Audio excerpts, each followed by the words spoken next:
बिस्मिल्लाहिर्रहमानिर्रहीम। लाखों करोड़ों दरूद आप सल्लल्लाहु अलैहि वसल्लम पर और आपकी आल पर। नाज़रीन, आज का हमारा लेक्चर है नोटिस और समन्स के बारे में। समन जो है ये कोर्ट की जानिब से इशू किया जाता है डिफेंडेंट को, ताकि वो कोर्ट के सामने पेश हो और अपने ऊपर लगने वाले या लगाए जाने वाले तमाम इल्ज़ामात का जवाब दे। अब समन्स जो है ये CPC में सेक्शन 27 और order 5 rule 1 to 10 1 and 10 and 10 to 20 CPC के तहत ये इशू किए जाते हैं। अब जो समन्स हैं इसका पर्पस क्या होता है? ये समन बुलावा है कोर्ट की तरफ से किसी भी आदमी को जिसके ऊपर इल्ज़ाम लगाए जाते हैं मुद्दई की तरफ से।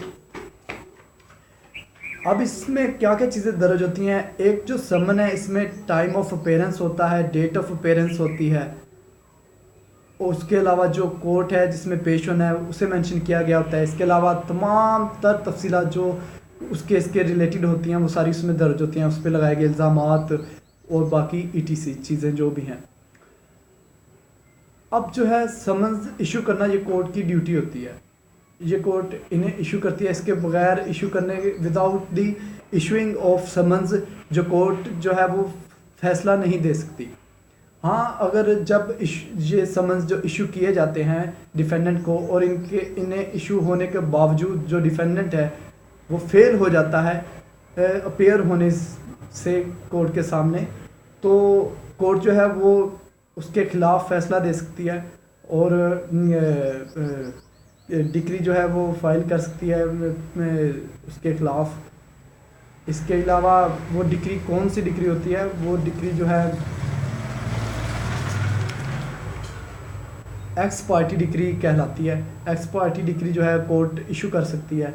उसके अलावा उस पर लगने वाली एलिगेशंस जो हैं उसे जुर्माना किया जा सकता है या उसके ख़िलाफ़ तो फैसला जाएगा ही, एक्स पार्टी डिक्री हो जाएगी।